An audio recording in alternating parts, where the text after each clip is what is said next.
반갑습니다. JTBC 뉴스룸을 시작합니다. 사형 구형을 받아든 지기현 재판부는 2월 19일 1심 선고를 내립니다. 윤석열 전 대통령은 최후 진술에서 망상을 7번 외치며 내란몰이라고 주장했습니다. 새벽 2시 30분까지 이어진 결심 재판, 그 막전 막후를 자세히 보도하겠습니다.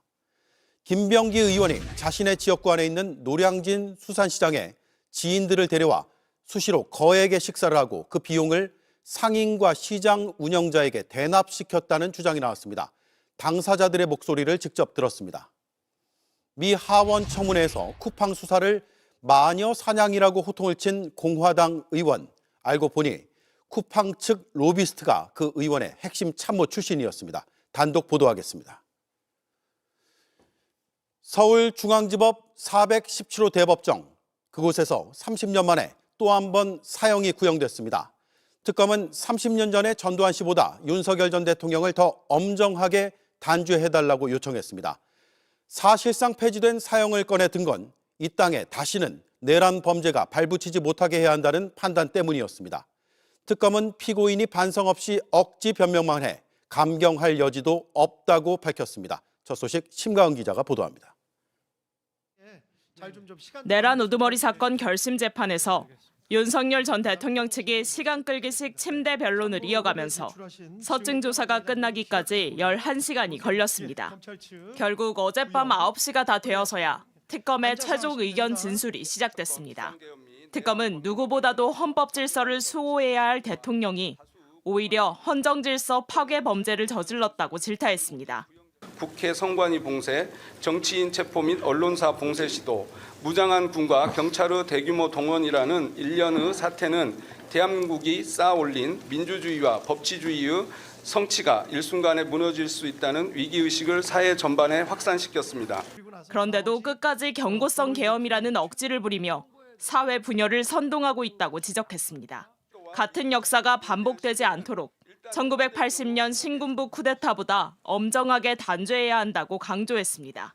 전두환 노태우 세력에 의한 단죄보다 더 엄정하게 단죄함으로써 대한민국이 형사사법 시스템을 통해 스스로 헌정 질서를 수호할 수 있음을 보여주어야 할 것입니다.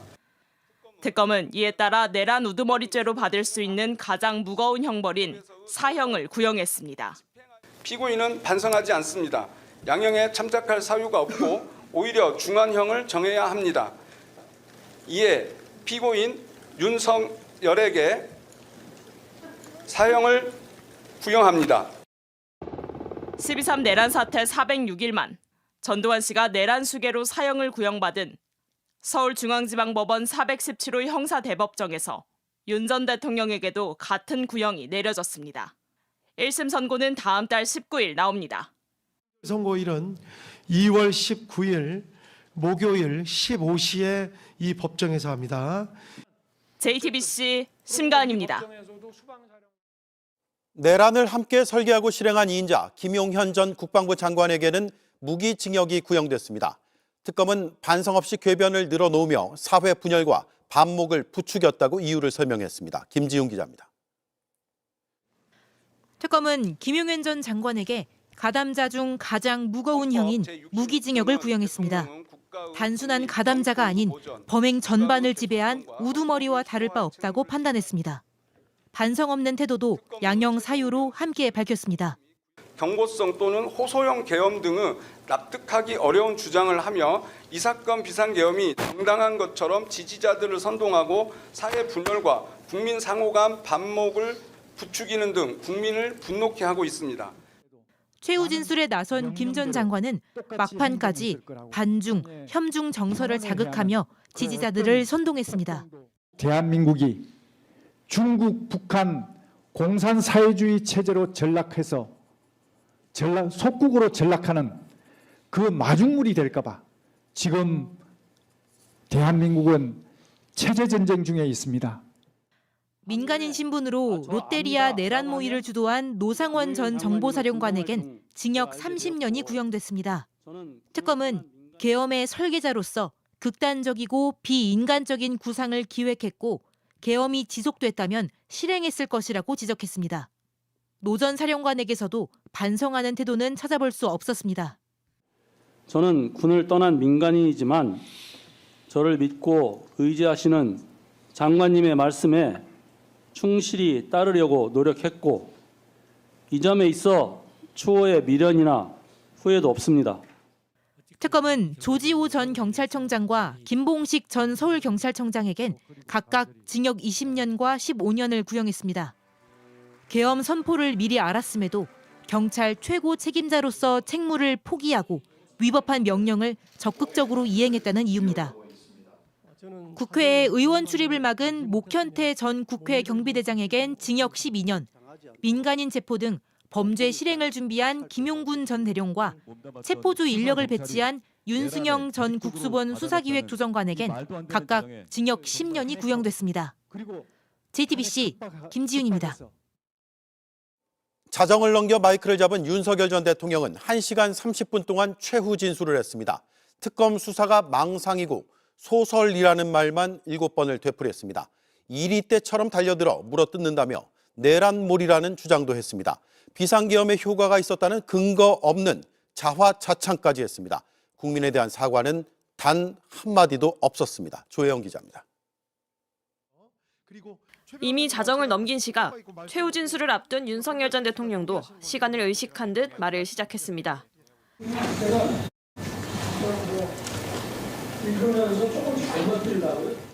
당초 예고한 분량은 40분이었지만 결국 혼자 1시간 30분을 썼습니다. 특검 수사가 망상이고 소설이란 말은 7번이나 되풀이했습니다. 이 사건 공소장은 객관적 사실과 기본적인 법 상식에 맞지 않는 망상과 소설입니다.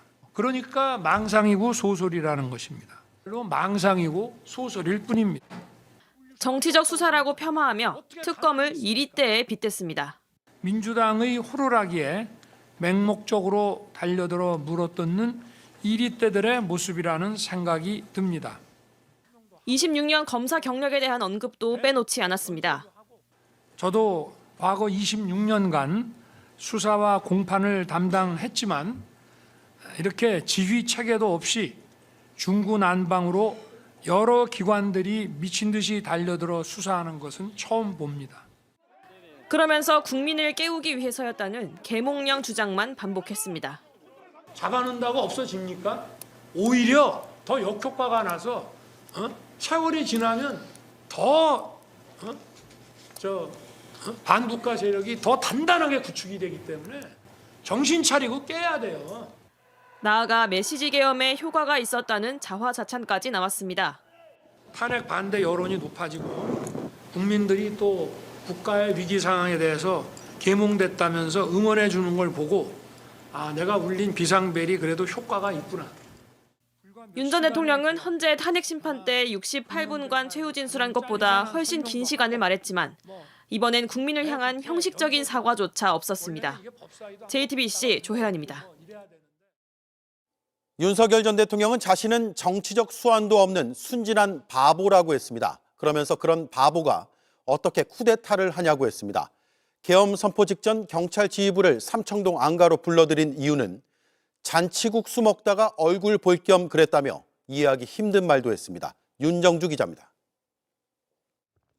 12.3 계엄은 친위 쿠데타라고 규정한 특검 의견에 윤석열 전 대통령은 많은 말로 반박했습니다. 순진하게 이제 그렇게 생각을 했습니다. 그러니까 이런 바보가 친위 쿠데타를 합니까? 친위 쿠데타 할 정도 되면은 눈치가 빨라야죠. 정치적 후각이 뛰어나야죠.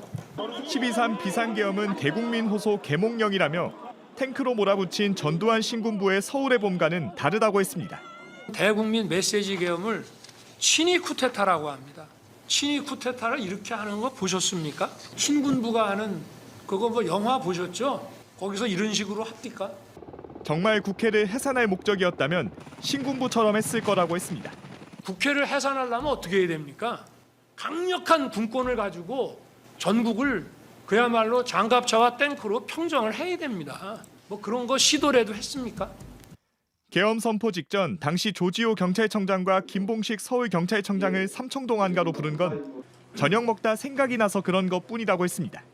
6시 넘어서 잔치국수 한 그릇 먹고 앉아 있는데 김용현 장관이 오더만요. 국회 경내는 그러면 분이 가서 뭐 200 몇십 명이 한다 하더라도 같은 좀 경찰이 몰려오는 인파 좀 질서 유지하게 해줘야 되지 않겠습니까? 자신의 부하를 원망하는 듯한 말은 또 나왔습니다. 감사원장 탄핵 발의 안 하면 하지 말자 했습니다. 김용현 장관이 제 방에 오지 않았으면 여기 조지호 청장이나 김봉식 청장이 어려운 상황에 처해 있지 않았을 텐데. 자정이 넘은 시간 1시간 30분이나 이어진 최후 진술. 피고인 윤석열은 이렇게 변호하고 자신의 시간을 마무리했습니다. JTBC 윤정주입니다. 지기현 재판부의 느슨한 운영 방식은 이번에도 반복됐습니다. 어제 9시 30분에 시작된 재판이 다 끝난 시간은 오늘 새벽 2시 28분입니다. 피고인 측이 작정한 듯 침대 변론을 이어갔지만 특별한 제지를 하지 않았습니다. 법정을 우롱하는데 멍석을 깔아주었다는 비판이 나옵니다. 연지환 기자입니다. 윤 전 대통령 측의 서증 조사가 끝나자 법정 시계는 밤 8시 40분을 가리켰습니다. 여러 변호인이 돌아가며 증거 조사에만 8시간 반 넘게 썼습니다. 김용현 전 장관 측 8시간 11분, 조지호 전 청장 43분, 윤승영 전 수사기획조정관 1시간가량 등이었습니다. 8명의 피고인 중 가장 많은 시간을 썼습니다.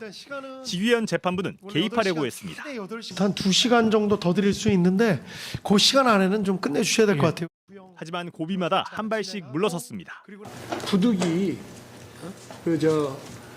좀 그런데 시간이 조금 들어간 점을 재판장님께서 좀 양해해 주시면. 예, 아유 저 칼같이 또 막 자르겠다고 말씀드린 건 전혀 아니고.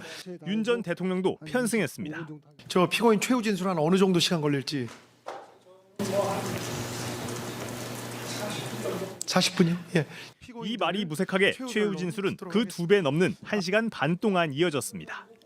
재판장의 단호한 운영이 있었다면 결심이 이틀에 걸쳐 이어지거나 새벽 3시가 다 돼 끝나는 촌극은 절대 연출되지 않았을 것이란 비판이 나오고 있습니다. 반면 전략적으로 법기술을 활용해 절차적 트집을 잡는 내란 1, 2인자를 대상으로 불복 프레임을 만들 여지를 주지 않았다는 평가도 있습니다. 전두환 씨 이후 30년 만에 열리는 내란 우두머리 재판은 그 자체가 역사입니다. 단호한 법 집행과 절차적 관용 사이에 서 있는 지기현 재판부, 결국 2월 19일 선고로 최종 평가를 받을 수밖에 없습니다. JTBC 연지환입니다. 사형이 구형된 순간 방청석에 있던 일부 지지자들은 욕설을 퍼부었습니다. 이들은 재판 내내 박수와 야유를 보냈고 이 때문에 재판 흐름이 자주 끊겼습니다. 지지자들은 에어컨이 나온다며 트집까지 잡았습니다. 윤두열 기자입니다. 30년 만에 전직 대통령에게 사형이 구형된 순간 피고인 윤석열에게 사형을 구형합니다. 무표정으로 정면을 응시하던 윤석열 전 대통령은 의미를 알 수 없는 미소를 지어 보였고 방청석에선 웃음과 함께 욕설이 터져 나왔습니다. 자신을 지지하는 일부 방청객의 격한 반응이 반가웠는지 윤 전 대통령은 화답하듯 방청석으로 고개를 돌렸고 재판장이 제지를 하고서야 고성과 욕설은 멈췄습니다. 정숙해 주세요. 예. 김용현 전 국방부 장관과 노상원 전 정보사령관에게 각각 무기징역과 징역 30년을 구형할 때도 어김없이 소란은 벌어졌습니다. 피고인 노상원에게 징역 30년을 구형합니다. 방청석에서 좀 정숙해 주세요. 응원의 박수 소리는 수시로 재판의 흐름을 끊었습니다. 나라를 살리고 헌정을 지키기 위한 대통령의 헌법상 국가 긴급권 행사가 내란이 될 수가 없습니다. 재판부의 현명한 판단을 부탁드립니다. 감사합니다. 조세 남겨. 재판장의 거듭된 요청에도 아랑곳하지 않았습니다. 아이고 방청석 좀 조용히 해주세요. 법정이 춥다며 에어컨을 틀었냐는 트집까지 잡았습니다.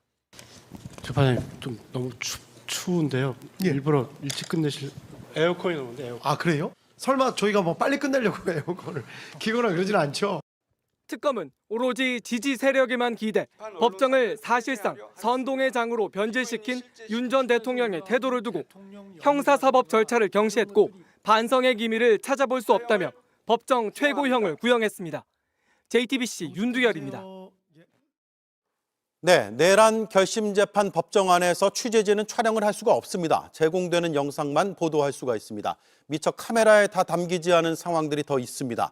저희 취재 기자가 눈으로 또 펜으로 기록을 해왔습니다.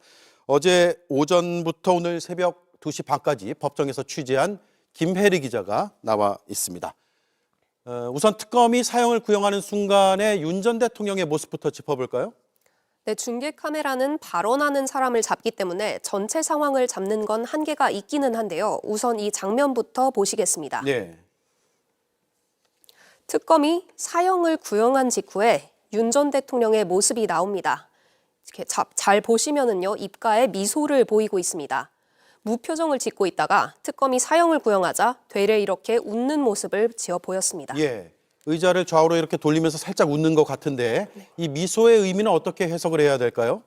네, 정확한 의미는 본인만 알겠지만요, 추정을 해볼 수는 있습니다. 법정에 온 지지자들에게 여유 있는 모습을 보이려 했을 수가 있습니다. 예. 영상에 잡히지는 않았지만요, 특검이 북한의 도발을 유인해서 계엄 요건을 조성하려고 했다 이렇게 말을 할 때에는 옆에 있는 윤갑근 변호사랑 대화하면서 크게 웃어 보였고요. 계엄으로 사회 안정이랑 법 질서가 훼손됐다고 말을 할 때에는 헛웃음을 지었습니다. 예. 사형 구형 뒤에 1시간 30분 동안 최후 진술을 했는데 그때는 어땠습니까? 네, 중간중간 책상을 내리치는 등 흥분한 듯한 모습을 보였습니다. 예. 이 모습도 직접 한번 보시겠습니다. 여러분, 국보위도요, 국회 해산하고 만든 겁니다. 국회 해산하고 개헌을 어떻게 할지가 서야 국보위를 어떻게 만들지가 나오는 것이고. 네, 그러면서 준비해온 원고를 읽어 내려갔는데 여기 적혀 있지 않았던 거친 표현들도 등장을 했습니다. 네. 월담 의원을 잡아라, 체포해라, 뭐 국회의원을 체포해라, 그런 얘기를 한다는 자체가 미친 사람 아니고선 할 수가 없는 거죠. 예, 피고인이 피고인석을 치는 모습은 저는 본 적이 없는데 처음 보는 장면인 것 같습니다. 변호인들 변론만 8시간 반이 넘었습니다. 윤 전 대통령은 어떻게 지켜봤습니까? 네, 윤 전 대통령은 중간중간 눈을 감고 조는 듯한 모습도 보였습니다. 예. 지기현 재판장은 중복되는 부분은 빼달라고 몇 번이나 말을 했는데요. 그러자 윤 전 대통령이 재판장에게 직접 해명을 하기도 했습니다. 점심시간, 휴식 시간에 변호인들한테 아주 그냥 사정을. 아유, 감사합니다. 예. 그러면서 열심히 추려서 말하고 있다는 변호인을 향해서는 해맑게 웃어 보이기도 했습니다. 그러면서 또 변호인들에게는 또 손짓으로 줄여달라는 신호를 보내기도 했는데요. 변호인들을 통해서 침대 변론을 하면서도 한편으로는 재판장의 뜻을 거스르는 게 선고에 불리하게 작용할까 봐 우려한 것으로 보입니다. 예, 전 국민의 피로감은 쌓여갑니다. 그런데 웃거나 조는 모습은 부적절할 수도 있는데 김용현 전 장관은 더 나갔다면서요?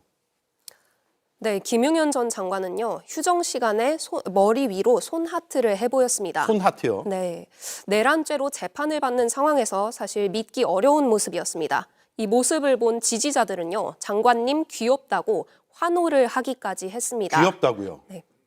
엄숙해야 할 법정을요, 마치 팬미팅 장소로 만들어버린 셈입니다. 예, 알겠습니다. 수고 많았습니다. 김혜리 기자였습니다. 사형 구형을 결단한 건 조은석 특검이었습니다. 여도현 기자가 사형 구형의 막전막후를 취재를 해왔는데 고심의 고심을 거듭한 과정, 또 그 결론에 도달한 배경을 잠시 뒤에 짚어보겠습니다. 네, 다음 소식입니다. 윤석열 사형 구형. 결실의 계절이 다가오고 있습니다. 진짜로. 조은석 특검님 존경한다 했잖아요, 제가. 언제 한번 찾아뵙고 인사드려야 되는데 예. 정말 위대한 결정을 해주신 조은석 특검님 평생 존경합니다. 그리고 또 윤어게인의 네. 배후 전광훈 드디어 구속입니다. 됐어. 결실의 계절. 어제 진짜. 어제 하루에 다 터졌어. 와, 그리고 이거는 뭐 개인적인 관심사이긴 합니다만 네. 약간 뭐 취향의 문제이기도 합니다만 한동훈 제명.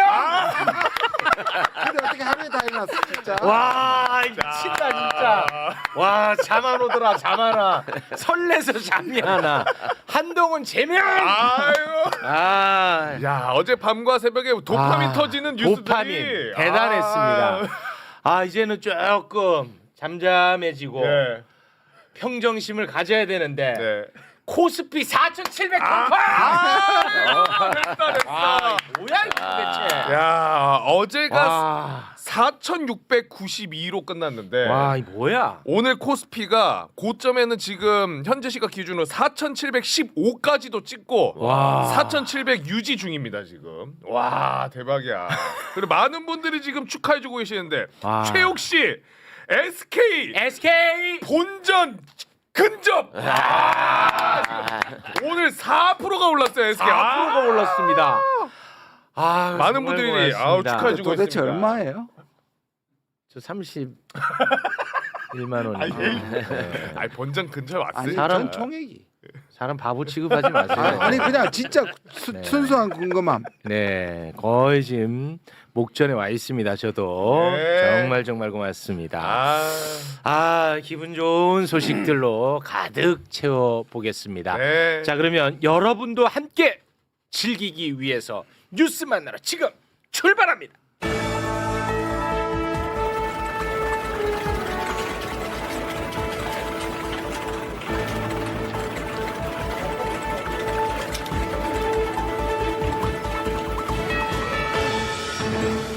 보도본부 사이다 헤드라인. 최 차장님 어서 오세요. 네, 고맙습니다. 자, 그러면 기분 좋게 한 분 한 분 소개를 해드리도록 하겠습니다. 동기 민동기 선임 기자님 박수로 맞이하겠습니다. 네. 안녕하십니까, 생방동자 띵굴입니다. 네. 주식을 하지 않지만 기분은 좋습니다. 아, 기분 좋죠. 네네. 야, 4,700을 뚫었어요. 네네. 말이 됩니까? 상반기에 5천 뚫을 것 같아요. 네, 굉장히 비현실적인 네. 이야기들이 지금 현실화되고 있습니다. 그렇습니다. 대단히 고맙습니다. 네. 자, 그리고 이분 변호사입니다, 여러분. 자격 다시 회복됐습니다. 예. 최강욱 변호사 박수로 맞이합니다. 안녕하십니까. 대단히 반갑습니다. 네. 자, 그리고 한일 정상회담 보신 분들 많이 계실 텐데요. 이 외교가 그만큼 중요합니다. 아, 네. 그렇죠. 아, 이재명 대통령의 외교 성과가 구석구석에서 이 묻어나고 있거든요. 네. 아, 역시 또 한일 정상회담만 하고 나면 나는 항상 기분이 안 좋았거든. 아, 이전에는 네. 와, 이번에는 뭐 기분이 너무 좋더라고요. 맞습니다. 나는 정상이 허리를 90도 굽히는 거 처음 봐요. 나는 그 호텔 매니저가 나온 줄 알았어요. 진짜 말 그대로 버섯발로. 아, 대단했습니다. 예. 예정이 없던 일이었습니다. 그러니까요. 관련 이야기 대한민국 최고의 전문가들과 함께 이야기 나눠보도록 하겠습니다. 김준 브라더스, 김준형, 김준혁 두 의원님 박수로 맞이합니다. 네. 예, 반갑습니다. 가끔 저기 서신이나 소포가 잘못 배달되는. 아, 그래요? 아, 진짜로요? 이제 우리 형님 책이 우리 방으로 오고 제게 형님 방으로 가고 막 이런 일들이 수시로 벌어지죠. 다행히 그 형님이 형이네요. 김준형. 다행이네.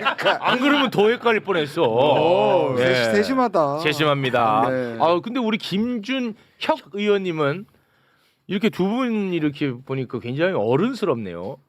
왜요? 아니, 어른스럽다는 게 그래서 나 좀 놀랬어 지금. 아니 어른스럽다는 게 엄청 나이 들어 보이는 아니, 어른스럽다고요. 나 지금 여기 오려고 분장도 하고 있는 거야 지금 젊어 보이려고.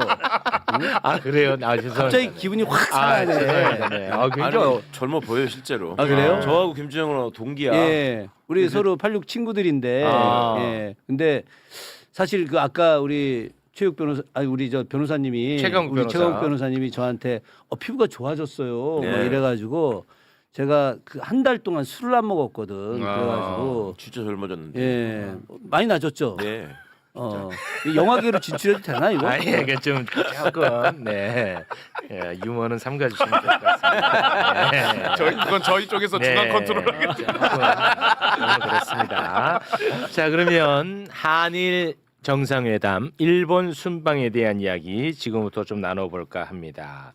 이재명 대통령의 외교 성과가 진짜 곳곳에서 묻어나고 있습니다. 네. 다카이치 사나이 총리가 이재명 대통령이 묻는 호텔에서 기다렸다가 예정에 없는 영접을 했어요. 그래서 이재명 대통령도 굉장히 놀랐어요. 자, 그 장면 영상으로 준비를 해 보았는데요. 함께 보겠습니다.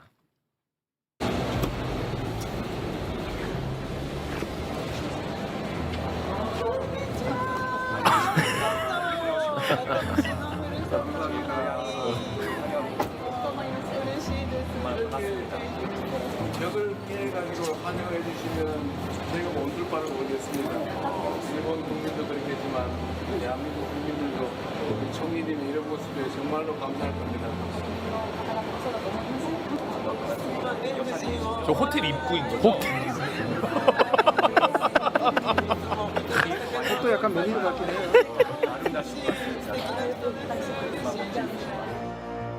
또 민주당원 있고. 와. 그러니까 만약에 우리나라 정상이 우리나라에서 다른 나라 정상 올 때 이렇게 했으면 욕 많이 먹었을 것 특히 같아. 일본이었으면 난리가 났겠죠. 난리 났겠죠. 난리 났습니다. 저거는. 와, 저도 아니, 기분 안 좋을 것 중국 같거든요. 갔어 또는 중국을 불렀을 때 저렇게. 아, 그러면 난리 난리 났겠지. 예.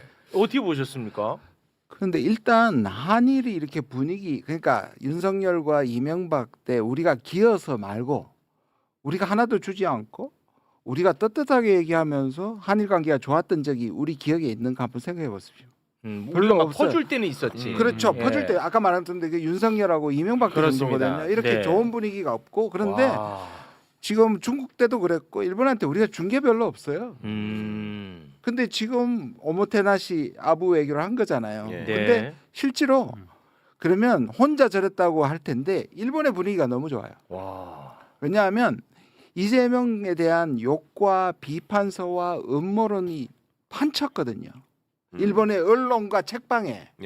과거에 아니 대통령 되기 전부터 반일이라고 수많은 해가지고 수많은 반미, 친북, 친중 뭐 쫙 깔렸는데 어. 그게 싹 다 없어졌고 없어졌어요? 이 분위기가 너무 일본 한 사람들한테 큰 인상을 준 게 저게 또 커요. 외교가. 일본 국민들의 마음을 사로잡았거든요. 그러니까 저는 보기에는 다카이치는 그냥 진정성은 별로 없어 보여요. 솔직히 말해서 약간 습관인 것 같아. 안 와닿아요. 그러나 습관이야. 저렇게 함으로써 전체 분위기를 잡아내고 일본 국민들의 마음을 얻었다는 게 진짜 중요해요. 국민 여론. 그럼 뭐 예를 들어서 뭐 혐한 정서라든지 이런 거는 쑥 많이 들어갔고 줄어들었군요. 평소에 욕하던 언론들도 대체로 호평입니다. 아, 그렇습니까? 대체로 호평입니다. 왜 그러는 거예요? 에? 왜? 예, 그러니까 운도 좋은 거예요. 동북아 상황이 일본이 지금 외교적 몰리니까. 완전 고립이고요. 아, 고립이니까. 그 다음에 지금 자민당 이겨야 되거든요. 아. 이 좋은 모습이 아무리 여기서 한국에 대해서 뭔가 위신을 세워도 곧 있을 중의원 해산하고 다시 선거할 때 분위기 좋은 그림이 정말 필요하니까 애써 아끼고 있습니다. 실제로 예. 다카이치가 물이 들어온다고 지금 생각하시니까 생각하고 물을 저은 그다음 거구나. 다카이치를 네. 띄워서 자민당을 회복하려는 네네. 일본의 보수 극우 신문들이 참고 있는 겁니다.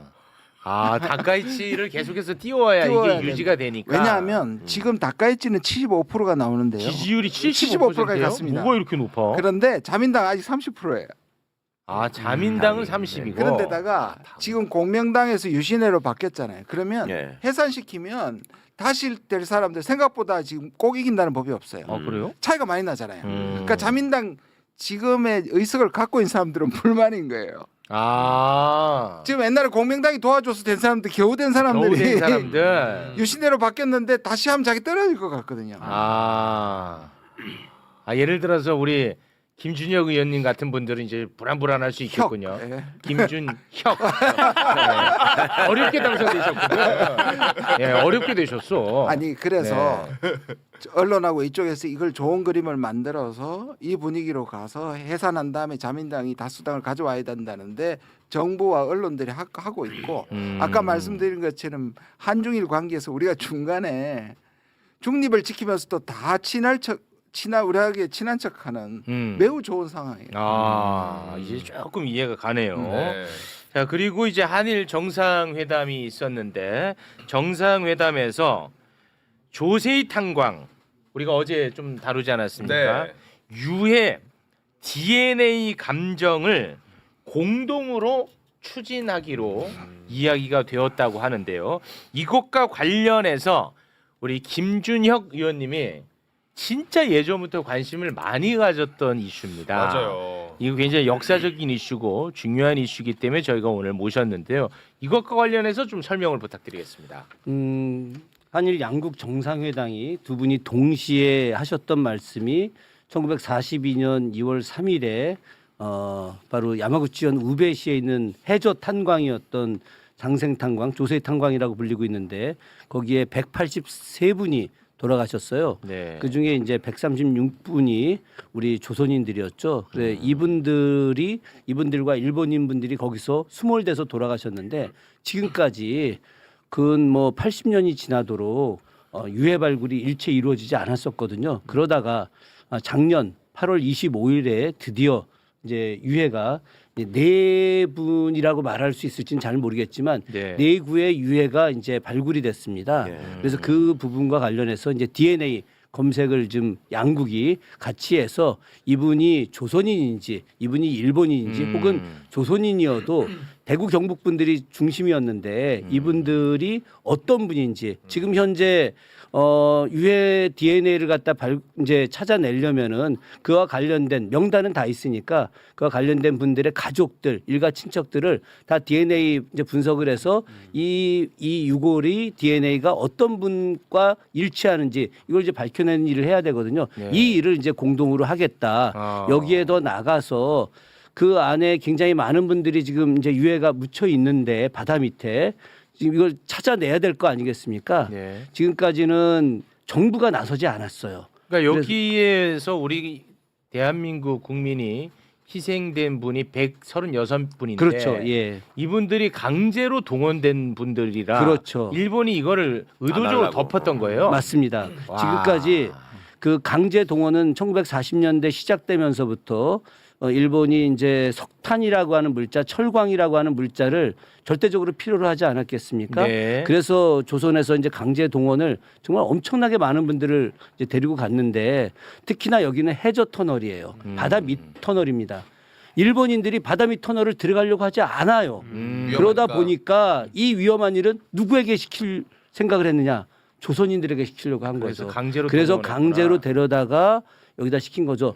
그 유명한 2015년에 세계유산 등재된 군함도, 그것도 해저 터널 아닙니까? 그것도 사도광산도 해저 터널과 또 이게 같이 결합돼 있거든요. 그러니까 그 위험한 해저 터널들은 다 조선인들을 데려다가 하려고 했고 이때 이제 그 위에 갱도가 무너지면서 물이 그대로 들어왔고 그걸 갖다가 차단하기 위해서 아예 갱도를 입구를 막아서 수영 쳐서 들어오지도 못하게 만들어 버린 거예요. 그와 관련돼서 우리가 계속해서 진상 규명도 하고 유해 발굴도 하고 보상도 하라고 했는데 지금까지 일본 정부가 철저하게 막았어요.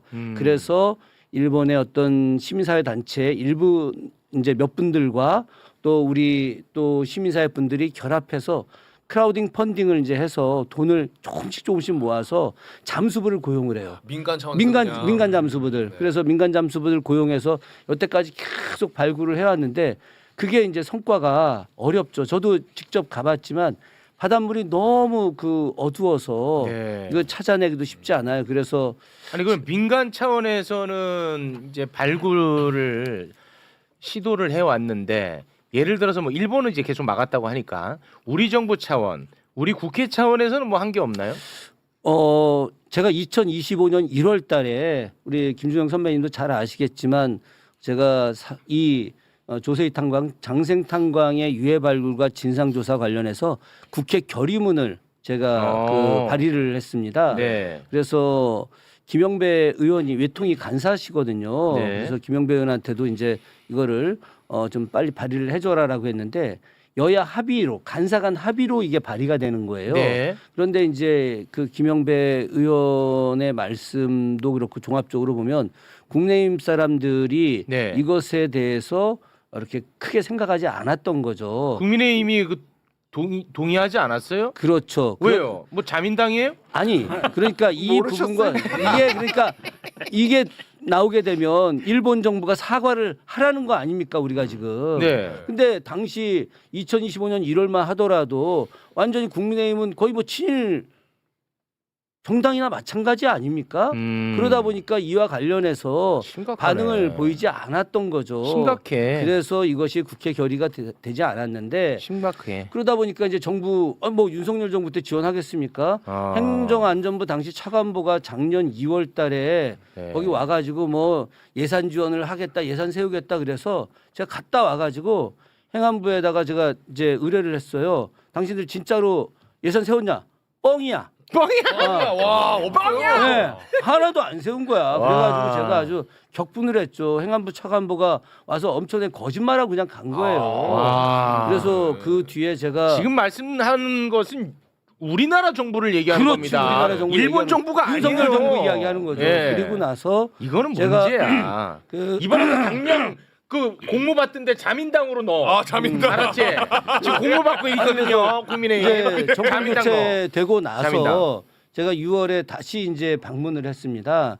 그때 이제 우리 한일 양국 잠수부들이 이제는 이제 찾을 수 있다. 네. 그래서 이제 대대적으로 한 70분 정도 같이 갔어요. 같이 가서 정말 그 땡볕에 기다리고 있다가 끝내 그 이제 발굴을 못 찾은 거죠. 유해를 못 찾아서 갔다 와서 마침 그 며칠 뒤에 그 대통령실 관저에서 대통령님하고 원내 부대표단이 만찬을 할 기회가 돼가지고 제가 대통령님한테 말씀을 드렸죠. 내가 지금 장생탄광 갔다 왔다. 오, 그래서 그랬더니 이게 이렇게 됐군요. 장생탄광 그래? 거기가 무슨 내용이야? 그래서 제가 설명을 해드렸죠. 그랬더니 하시는 말씀이 그러면 그거 저 정부 예산 좀 들여서 양수기 물 펌프로 뽑아가지고 그 비계한 다음에 가서 조사하면 되는 거 아니야? 그래서 그게 그렇지 않습니다. 위에서 무너져가지고 이 바닷물이 가득 차서 그렇게 할 수가 없습니다. 그렇게 하기 위해서는 한일 양국 정부가 협의를 해서 그래서 예산을 세워서 그 위를 다시 좀 막고 그리고 나서 통로 이 전체를 안전하게 만든 다음에 물을 빼서 위해 발굴을 해야 됩니다. 네. 그러냐? 그럼 그와 관련해서 그러면 제대로 좀 조사를 해봐야 되겠다라고 말씀하셨는데 그 뒤에 이분이 아주 깊게 생각을 하신 거죠. 그렇습니다. 그래서 이제 아마 이번 정상회담 때 박수 한번 쳐드리자. 이제 아니 그 우리 의원님이 그 뒤에서 있었네. 이거 박수 뭐 쳐드려야죠. 하여튼 제가 있었다기보다 저는 네. 어쨌든 다녀와서 그 상황을 이재명 대통령님께 말씀을 좀 드린 건데 제가 이렇게 말씀드릴 수 있었던 이유 중에 하나가 원래 이재명 대통령께서 10월 25일 그 독도의 날이거든요. 이 날을 국가 기념일로 제정해야 된다고 21대 국회 때 발의를 했던 분이에요. 21대 때? 예, 본인이 이제 국회의원 시절에. 근데 그것도 역시 안 된 거죠. 네. 안 돼서 제가 이제 22대 들어와 가지고 그걸 그대로 해서 다시 발의를 했어요. 네. 물론 아직도 지금 안 되고는 있습니다만은 그만큼 독도 문제, 한일 문제, 역사 문제에 대한 관심이 굉장히 많기 때문에 알겠습니다. 그래서 제가 네. 말씀을 드렸고 고맙습니다. 오늘 여기까지 오게 된 거죠. 의원님 조금 길다는. 예, 알겠습니다. 죄송합니다. 아까 박수 딱 받았을 때 딱 그쳤으면 제가 완벽했죠. 그래서 매불쇼가 잘 안 부르는구나. 매불쇼 이 시스템을 맞춰야 되는데. 그건 아닙니다. 아닙니다. 네. 요거 의미를 좀 볼게요. 네, 의미, 그러니까 사도광산이나 구남도는 기본적으로 강제동원이라는 게서 그 원칙을 가지고 접근했잖아요. 그러니까 일본이 못 받아들이는 겁니다. 거꾸로. 근데 이거는 인권적 차원에서 일본도 들어있고 우리도 들어있으니까. 근데 실제로는 이게 들어가면 이게 강제동원을 증명하는 거거든요. 다시 올라오는 거죠. 그러니까 대통령의 실용이라는 방법이 지금 통한 거예요. 우리 오기 전에 일본이 먼저 이거를 얘기하기로 일본 정부에서 이번 정상회담을 두고 한국한테 주는 일종의 선물이다 해서 일본이 먼저 이걸 또 꺼내기를 했었습니다. 기술이네. 물론 그 뒤에는 우리 의원님의 노력이 있었지만 그래서 때로는 위로 치고 저는 이것도 해야 된다고 봅니다. 강제동원 주장해야지만 이렇게 인권적 차원에서 접근해서 벽을 허물면 얻어내는 게 중요한 거니까. 얻어내는 게 중요하니까 그런 의미가 있습니다.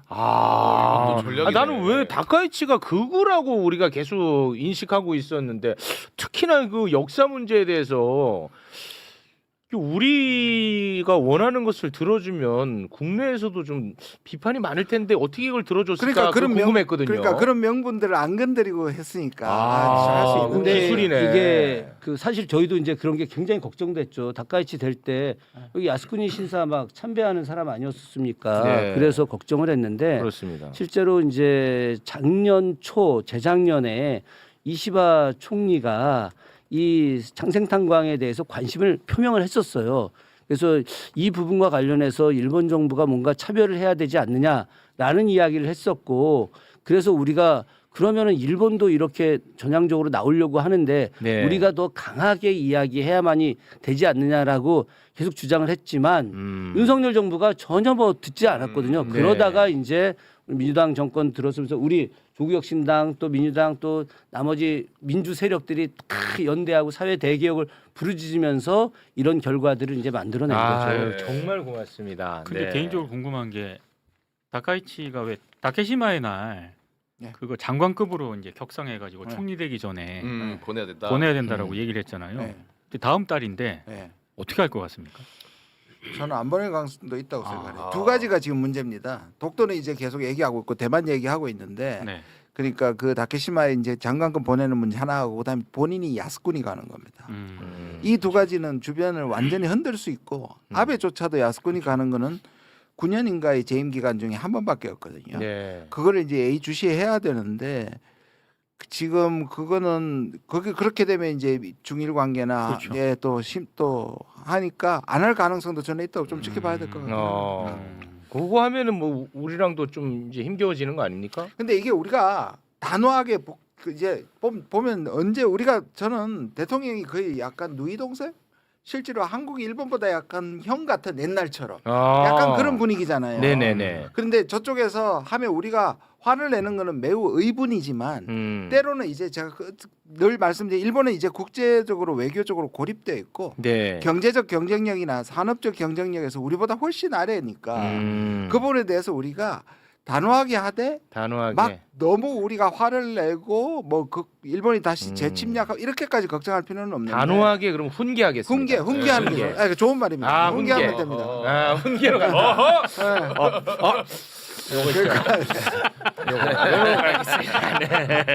훈계로 갑니다. 자, 한일 정상회담이 있었고요. 그 이후 공동 언론 발표가 있었거든요. 이재명 대통령의 공동 언론 발표 영상 일부분을 준비를 해왔는데 요건 이제 전문가분들이 좀 해석을 좀 해주시면 좋을 것 같습니다. 함께 보고 오겠습니다.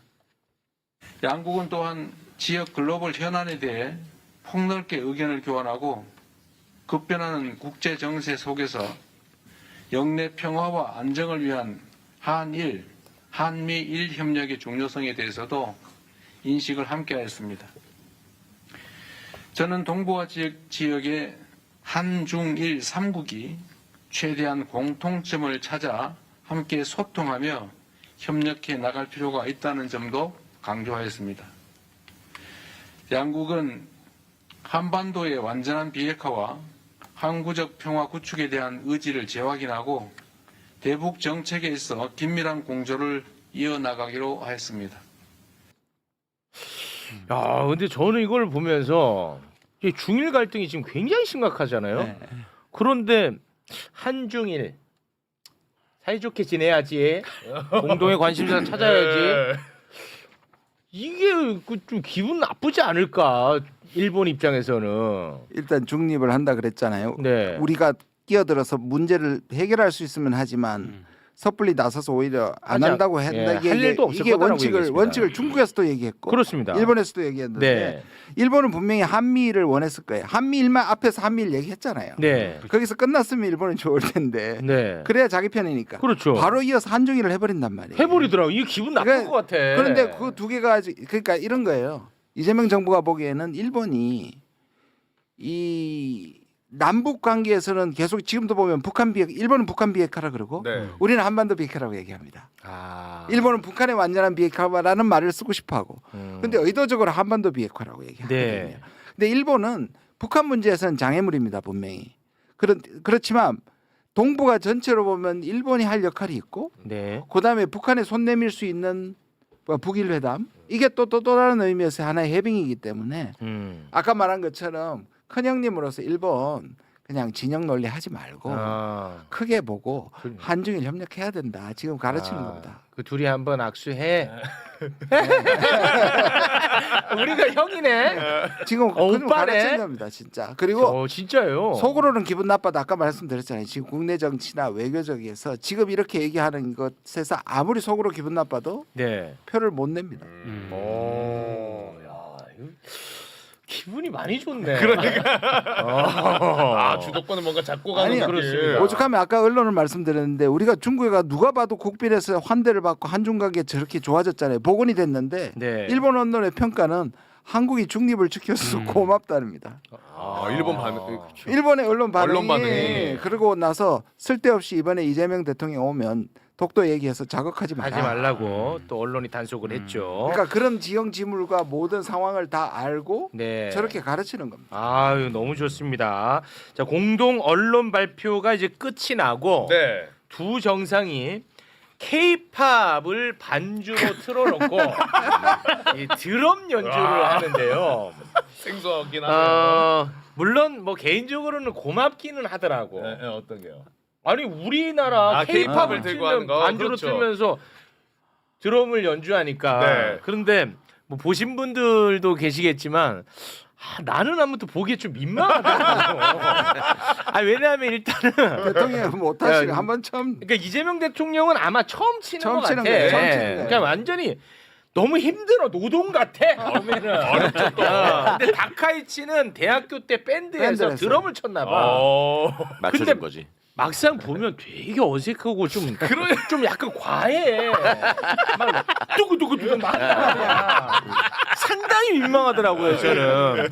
그거를 있는 그대로 여러분께 보내드리면 더 재밌을 텐데 이 저작권 문제 때문에. 왜냐하면 그 K-팝 데모넌터스. 네. 맞아요. 그 골든인가요? 골든에 맞춰갖고 곡에 맞추고 또 BTS 노래에 맞춰서 했기 때문에 저희가 이제 저작권 문제로 그 반주를 좀 이게 제거한 걸로 준비를 해봤는데요. 더 이상하겠다. 네. 잠깐 좀 보겠습니다. 다카이치 이상해. 머리 돌리는 거 봐. 죽을 맛이야.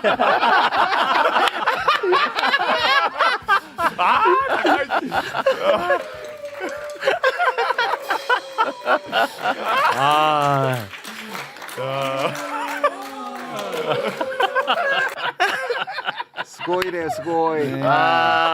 전 그 생각 나던데. 정상회교 때 원래 저런 장면을 연출하는 게 그 정상의 이미지 내지는 그 취향과 관련이 있잖아요, 항상. 그래서 네. 상호간에 이제 저런 이벤트를 기획을 해서 하는데 저건 이제 다카이치를 위해서 말하자면 만든 이벤트잖아요. 근데 우리 K-팝은 또 배경으로 깔리니까. 아니, 그러니까 물론 네. 외교 현장이니까 그런 건데 다카이치 우리가 보면 좀 민망했잖아. 지금 민망하더라니까요. 보면. 근데 예전에 윤석열이가 나가서 외교한다고 돌아다닐 때 보세요. 매일 술 처먹는 장면만 나와요. 네, 그건 맞아요. 그 선호가 그쪽이기 때문에 그 나라에서 그런 장면을 실제로 그래요. 그렇게 만들어진 그렇게 거예요?